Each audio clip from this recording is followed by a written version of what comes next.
Hello and welcome to VLearn. This is session 5 of Marketing of Service, Extended Marketing Mix of Services. Topic covered: Introduction, People, Internal Marketing, Physical Evidence, Process. Introduction. For the service industry, it was obvious that the traditional marketing mix was inadequate because of three main reasons. A first reason was that the original marketing mix was developed in terms of हम ये कह सकते हैं कि जब marketing के concept rise हो रहे थे तो फिजिकल प्रोडक्ट्स को ध्यान में रखते हुए मार्केटिंग मिक्स बनाए गए.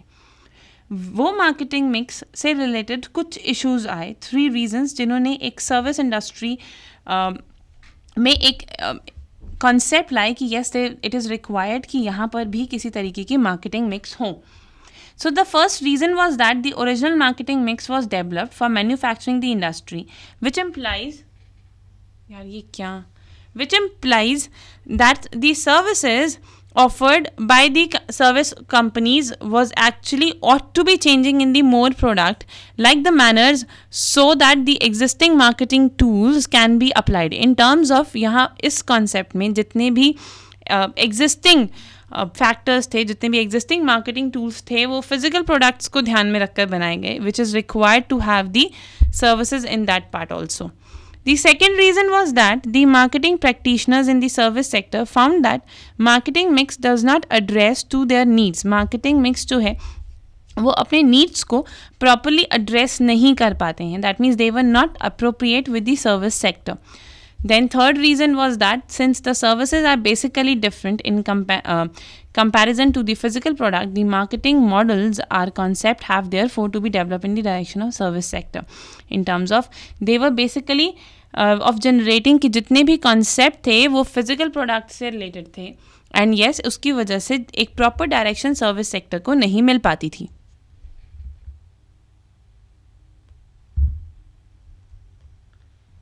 Now the people, which is the extended third P में से एक P जो है वो people का है. As we all know कि marketing में जो 4 P's हैं, these 4 P's are product, price, place, promotion. So ये सारे P's yes they suits to this industry but not in that extent they suit to the service industry. इसीलिए people जैसा एक concept आया. People is basically what? लोग वहाँ पर जो काम करते हैं, यानी कि आपकी ऑर्गेनाइजेशन में जो काम करते हैं. अगर हम सर्विस इंडस्ट्री की बात करें तो सर्विस इंडस्ट्री एक इंटेंजिबिलिटी कॉन्सेप्ट में डील करती है. दैट मीन्स जो भी एक मेन प्रोडक्ट होता है सर्विस इंडस्ट्री का वो इंटेंजिबल होता है. उसमें सर्विस एक पीपल के थ्रू प्रोवाइड की जाती है और रिसीव भी एक पीपल से की जाती है. That is why it is required to have a people concept in the extended service marketing.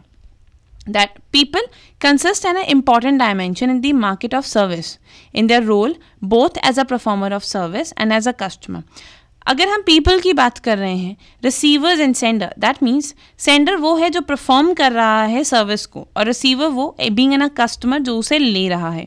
People as performer of a services are important because a customer see a company through its employees. एक customer जो है अपनी employees के through एक company को जज करता है, यानी कि how the employees of a company is performing, how they behaving, उस हिसाब से वो एक कस्टमर को जज करेगा. So the employees represent the first line of a contract with the customer also. So in that case हम ये कह सकते हैं कि जो एक कंपनी के एम्प्लॉयज़ होते हैं वो कंपनी के फर्स्ट लाइन होते हैं. They must therefore be well informed and provide the kind of a service that wins the customer. इसीलिए बहुत ज़्यादा ज़रूरी होता है जो सर्विस प्रोवाइडर्स होते हैं, यानी कि employees of the company, they required to have the well informed things. उनके पास एक वेल इन्फॉर्म्ड चीज़ कॉन्सेप्ट्स होने चाहिए. So the importance of customer in the service team from the fact that most services employs active and involve the customer's organization interface. In terms of this is the concept कि यहाँ पर ये state किया जाता है कि बहुत ज़्यादा ज़रूरी है एक एम्प्लॉयज़ को कि क्यों इतना ज़्यादा इम्पोर्टेंस है एक कस्टमर्स की सर्विसेज के अंदर, क्यों it is required to have that concept in the service marketing. So service personnel is the one reason, one importance of the customer. That is, the service personnel are important in all organization, but more so in an organization involved in providing services. This is what कि service industry के अंदर service personnel जो हैं वो एक बहुत important role play करते हैं, बहुत इंपॉर्टेंट होते हैं. Reason is the behaviour and the attitude of personnel providing the service is an important influence. जिस तरीके का बिहेवियर, जिस तरीके का एटीट्यूड वो प्रोवाइड करवा रहे हैं, जिस तरीके से वो परफॉर्म कर रहे हैं, उन्हीं से एक इन्फ्लुएंसिंग पावर जनरेट होती है कंज्यूमर्स की. They actually influence the consumer's overall perception regarding the service, कि जो सर्विस है वो अच्छी होगी या बुरी होगी, it would be on the right side or the wrong side. And yes, at the same time he really distinguish between the actual service, or in that case actual and adoptive service के अंदर वो एक distinguish ले सकते हैं. Render as the human element in it. As the marketing manager, the prime concern is visible service personals, and especially so if your is a high contact organization. In terms of, yes, being in a service personal, it is required कि एक proper contract, एक proper adaptability होनी चाहिए services की. You have to concern with the way in which you can improve the quality and performance of the service personal. So this is basically done through with the careful selections and training of the personals. तो किस तरीके से हम जब ये मान रहे हैं कि सेल पर्सोनल्स जो हैं वो एक one of the effective resource हैं, one of the effective part है हमारी सर्विसेज का, तो इन दैट केस हम क्या कर सकते हैं? It was what the careful selection and training of personnel. ये एक केयरफुल सिलेक्शन है और कि हम लोग सही से उन्हें सिलेक्ट करें और सही से उन्हें ट्रेंड करें हमारे पर्सोनल्स को. It would be laying down norms, rules and procedures to ensure the constant behavior. That means हम एक proper rules and proper norms consider करेंगे कि yes, एक जो existing या एक जो required behavior है वो आ रहा है कि नहीं आ रहा है. Ensuring the consistent appearance, that means it's required to have the proper appearances from the service personal side. Reducing the importance of the personal's impact by the introducing the automations and computerizations whatever possible, in terms of bringing out the कि एक जो automation का concept या computerisation जो होते हैं उसे minimise करने की कोशिश की जाती है. Now the customers are basically the one of important because they are the source of influencing other customer. हमारे जो customers हैं वो एक source of influencing होते हैं of the other customer who are performing on that part. In the case of, we can say that ki yes, in the case of doctors, lawyers, consultant, one satisfied customer will lead to the chain of reactions, bringing in his wake a number of the other customer. That is why it is what the customers जो हैं वो सबसे ज़्यादा ज़रूरी process होते हैं या एक बहुत ज़रूरी हमारे पीपल का रोल प्ले करते हैं. रीज़न बिहाइंड कि अगर वो सही से परफॉर्म कर रहे हैं और वो सही से लीड कर रहे हैं तो they were definitely performing in the good sector. And उस केस में हमारे जितने भी सर्विस प्रोवाइडर्स होते हैं, जो सर्विस पर्सोनल्स होते हैं, उन्हें प्रॉफिट मिल सकता है, उन्हें एक ग्रोथ मिल सकती है because they were actually doing a better business. So satisfied customer lead to the better customers.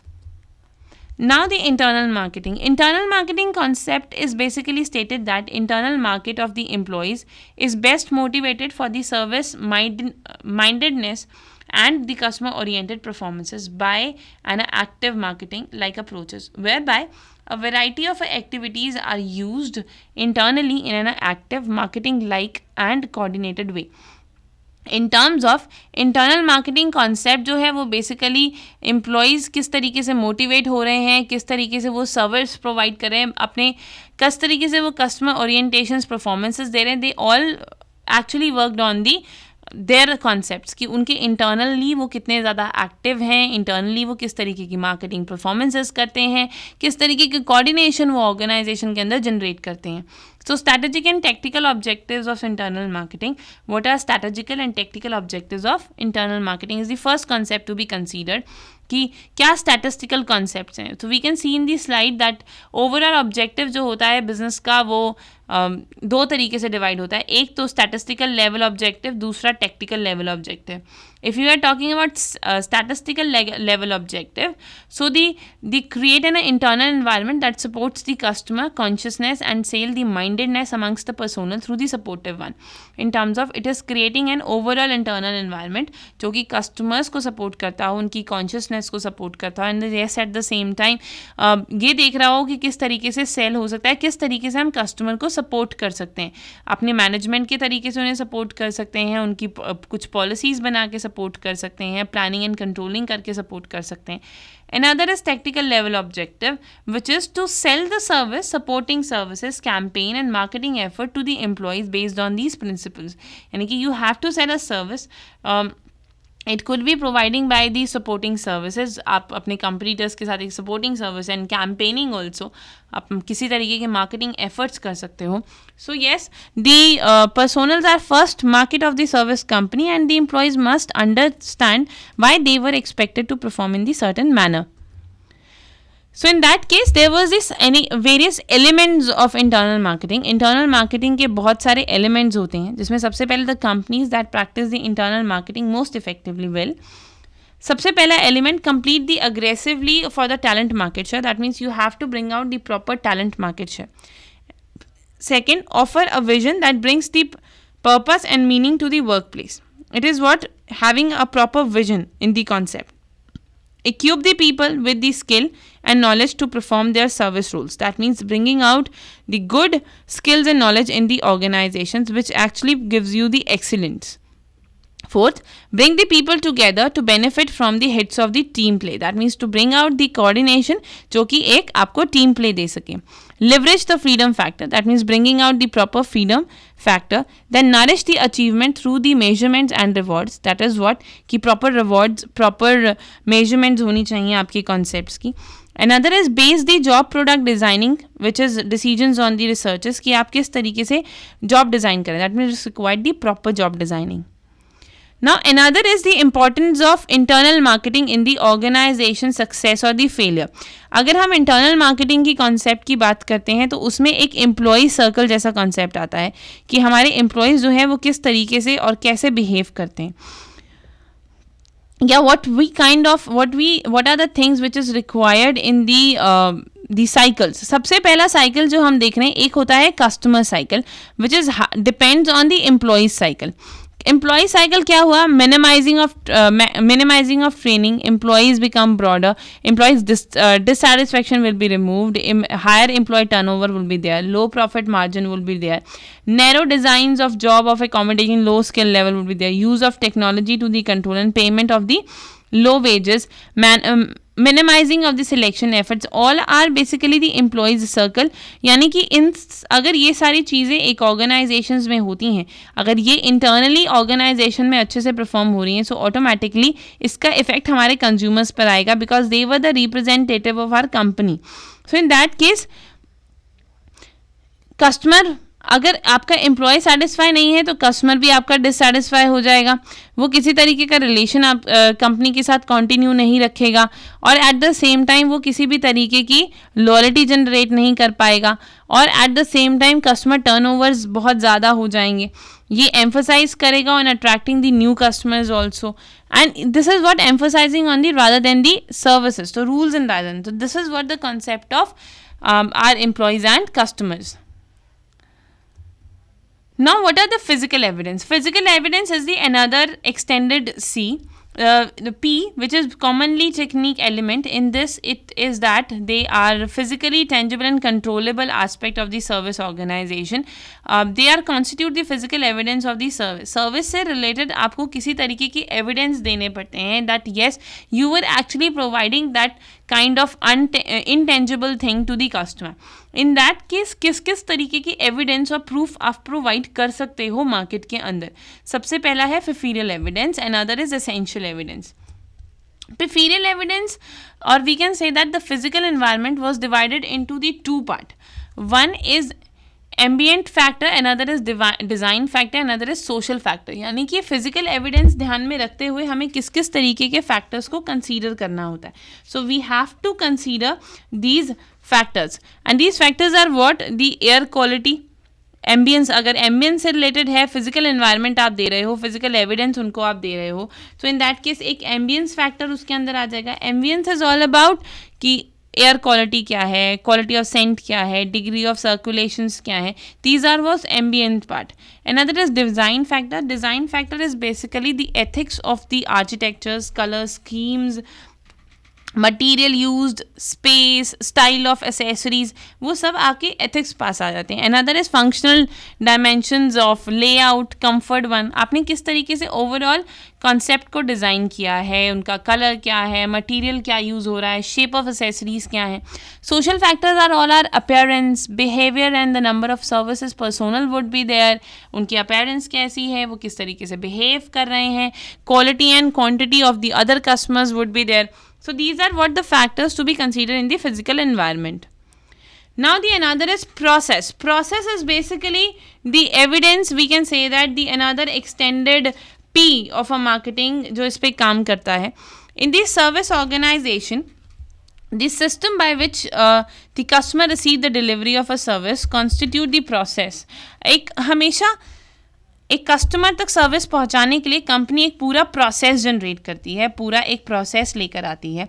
In the fast food outlet the process comprises buying the coupon at the one counter and picking up the food against the another counter. So this is what the one of example कि हम जब किसी भी तरीके की food या किसी भी तरीके के रेस्टोरेंट में परचेजिंग करने जाते हैं तो उसमें क्या होता है कि एक काउंटर पर पेमेंट की जाती है, कूपन लिया जाता है, दूसरे काउंटर पे जाके फूड को पिकअप किया जाता है. तो this is what a process. So the process of delivery functions which can be compared with that of operations management implies of the conversions of the input into the finished product. It is what कि आप किस तरीके से अपनी service को deliver कर रहे हो ताकि आप अपनी सारी जो आपकी जो सर्विस है उसको एक फिनिश प्रोडक्ट्स में प्रोवाइड करवा दो.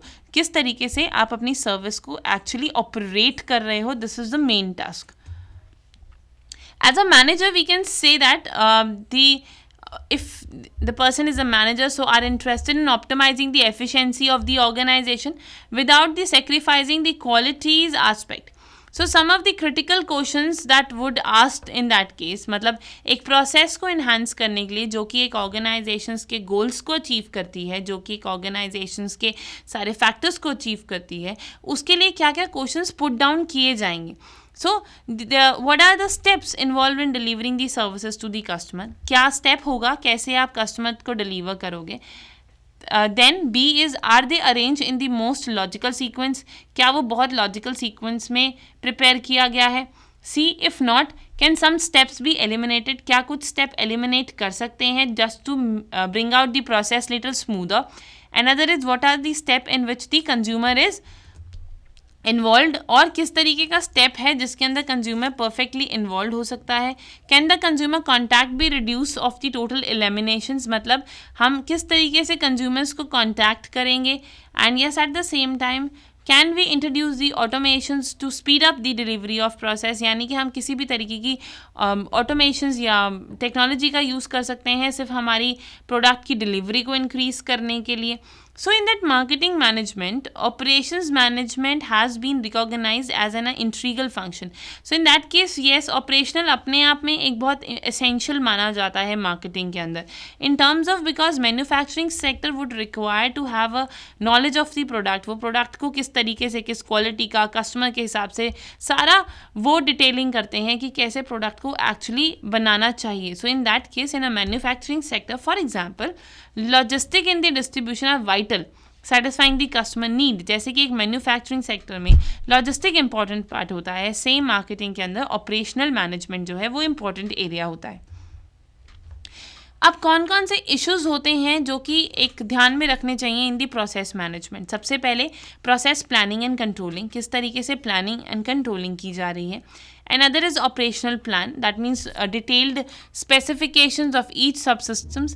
Then facilities design, that means किस तरीके की facility provide की जा रही है. What are the schedulings? What are the inventory planning and controlling? What are quality controls? What are operations control and forecasting and long term planning? So ये कुछ criterias और areas operations होते हैं जो कि consider करने होते हैं. Long term plans क्या है, operations control क्या है, quality control क्या है, inventory planning and controlling क्या है. So yes we have a few questions which you have to do it yourself. सबसे पहले है write the short note on the following. That is पहला है the physical evidence as the element of the marketing mix. एक marketing mix के अंदर physical evidence क्या होता है. Another is significance of an internal marketing. You have to define the significance of internal marketing also. So physical evidence is what that which something which gives the proof or the evidence about the things or the services has been delivered. And integral marketing की क्या importance है, you have to state that. Another question is can varied process management be followed in the marketing the same services. अगर हम एक process management की बात करते हैं तो उस केस में भी एक same kind of services generate होती हैं. So you have to take an example for stating that definition that statement.